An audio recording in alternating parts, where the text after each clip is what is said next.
नमस्कार दोस्त, कैसे हैं आप लोग। आज हम पढ़ेंगे कुछ मौत का क्वेश्चन है लाभ हानि से संबंधित, इसके बारे में समझेंगे। क्योंकि हाल ही में क्वेश्चन किए गए थे तो हम सोचे कि आपके भी सामने इसको पेश किया जाए कि ये क्वेश्चन इतना आसान है लेकिन इसको इतना हार्ड रूप से इसको लिख दिया जाता है कि इसी में हम लोग कन्फ्यूज हो जाते हैं। तो इसी के बारे में हम लोग समझेंगे। इससे पहले कुछ हम इतिहास का भी वीडियो डाल चुके हैं, भूगोल का भी डाल चुके हैं, उसके बाद संविधान के संबंधित हम लोग पढ़ रहे थे। जब सब चैप्टर खत्म हो जाएगा उसके बाद हम लोग सिरोलाइज मौत के बारे में समझेंगे। तो ये थोड़ा बहुत आसान क्वेश्चन है, इसके बारे में थोड़ा समझ लेते हैं। क्योंकि जब हम परीक्षा देने जाते हैं तो हमको ये लगता है कि इतना लंबा चौड़ा लिख दिया है बढ़ा चढ़ा करके, इसका मतलब है कि क्वेश्चन ज़्यादा हार्ड है, हमसे हो नहीं पाएगा। यही सोच के माध्यम से हम लोग जो है कि नर्वस हो जाते हैं। ऐसा कुछ नहीं है। सबसे पहले क्या है कि वो कह क्या रहा है इसके बारे में हम लोग समझेंगे। तो ये लाभ हानि होता है, तो लाभ हानि का मतलब ये होता है कि थोड़ा इसके बारे में समझ लेते हैं कि क्रय मूल्य क्या होता है, विक्रय मूल्य का मतलब क्या होता है और अंकित मूल्य क्या है, मतलब क्या होता है। तो समझ लेते हैं कि जैसे हो गया क्रय मूल्य। क्रय मूल्य का मतलब क्या होता है, उसके बाद विक्रय मूल्य के मतलब क्या होता है। विक्रय मूल्य का मतलब क्या होता है, एक होता है अंकित मूल्य।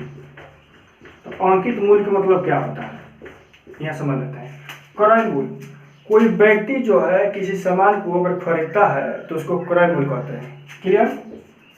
ये जो है कोई व्यक्ति किसी सामान को या किसी वस्तु को खरीदता है तो उसको क्रय मूल्य हो गया। अब विक्रय मूल्य ये हो गया कि यार उसी जो है कि एमआरपी पर अगर बेचता है तो वो जो है कि विक्रय मूल्य उसको बोलते हैं। कोई सामान खरीदता है फिर उसका जो एमआरपी है उसी के माध्यम से अगर बेचता है तो उसको जो है कि विक्रय मूल्य हो गया। अगर एमआरपी हटा करके अगर अपने माध्यम से उस पर दर्शाता है एमआरपी तो उसको क्या है कि अंकित मूल्य हो गया।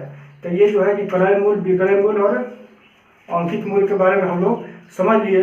अब कुछ ऐसे सूत्र होते हैं, थोड़ा उसके बारे में समझ लेते हैं। क्योंकि अगर आपको कंफ्यूज हो रहा है तो सूत्र के माध्यम से भी आप हल कर सकते हैं। सूत्र ये होता है कि ऐसे होता है आपका हानि हो गया लाभ। पहले लाभ लिखते हैं कि लाभ, तो लाभ का सूत्र क्या होगा। तो ये जो लाभ है तो लाभ का मतलब ये होता है कि लाभ ऊपर आ जाएगा। ठीक है, लाभ बटे क्रय मूल्य, क्रय मूल्य और जो है गुणे 100। ये क्या है कि लाभ का हो गया। अब यही आता है हानि। तो हानि के बारे में समझ लेते हैं कि इसका सूत्र क्या होता है। अब ये जो हानि है अब यहाँ आ जाएगा, क्या है हानि बटे क्रय मूल्य, क्रय मूल्य गुणे 100। तो ये थोड़ा ये सूत्र हो गए, थोड़ा इसको आप याद रखें क्योंकि एकदम आसान शब्द है। ये है इससे लाभ हो गया तो लाभ को ऊपर आप लिख सकते हैं और नीचे जो है कि क्रय मूल्य हो गया। अब यही हानि है तो हानि को ऊपर लिख सकते हैं और नीचे जो है क्रय मूल्य जो है गुणे 100। तो ये आपका मतलब कि ये सूत्र है। तो इसके माध्यम से इसके बारे में हम लोग समझ लेते हैं। अब क्या है कि क्वेश्चन क्या कह रहा है इसके बारे में समझना है। क्योंकि लंबा चौड़ा लिखने से नहीं होता है, उसको समझना है कि वास्तव में वो कह क्या रहा है। अब देखिए क्वेश्चन ऐसा है कि किसी वस्तु का क्रय मूल्य 800 रुपया है, किसी वस्तु का क्रय मूल्य 800 रुपया है और तथा उसका विक्रय मूल्य 1000 है, तो दुकानदार को कितने फायदा होगा। कोई दुकानदार ने किसी वस्तु को 800 में खरीदा है और उसको 1000 में बेच दिया तो कितने रुपया का उसको लाभ हुआ। अब देखिए ये क्वेश्चन में कुछ नहीं है, आप समझेंगे कि झूठे ये जो है कि फालतू का एक क्वेश्चन है। तो इसमें क्या है कि 800 में खरीदा 1000 में बेच दिया तो कितना हो गया, उसको 200 रुपया लाभ हो गया। तो इसी क्वेश्चन में आप कंफ्यूज हो जाएंगे कितना बढ़ा चढ़ा के लिख दिया है। तो इसमें है क्या, अरे भाई 800 में खरीदा 1000 में बेच दिया तो 200 उसको फायदा हो गया। तो ये पहला क्वेश्चन है। और दूसरा क्वेश्चन ये है, थोड़ा समझ लेते हैं कि एक पुस्तक का क्रय मूल्य 500 है तथा उसका विक्रय मूल्य 300 अगर होता है तो दुकानदार को कितने प्रतिशत जो है कि हानि होगी। तो पहले हम लोग क्या समझते हैं कि हानि, तो क्या है तो हानि बटे क्रय मूल्य और गुणे 100। तो इसी सूत्र पर इसको थोड़ा हल कर लेते हैं हम लोग। क्या है, ये पूछता है कि किसी वस्तु का क्रय मूल्य 500 है, क्या है 500 है अर्थात उसको बेचता है 300 में। तो पहले ये हो गया कि जो 300 में बेचा तो क्या है 200 उसको हानि हो गया। क्लियर, 200 क्या है हानि हो गया। तो हानि को जो है 200 हानि है तो ऊपर दे दिए हैं। अब क्या है कि यहाँ क्या लिखा है कि हानि बटे जो है क्रय मूल्य, क्रय मूल्य कितना है 500 है गुणे 100। क्लियर हो गया। इसको जो है कि हम लोग आप देखिए यहीं से इसको बैठा दिया, फल हो गया इसको। तो इसको करेंगे तो हो गया 5 के 20 और उसके बाद हो गया आपको एक जीरो रख दिया, क्या है 40%। तो 40% जो है कि इसका जो है क्या है हानि होता है।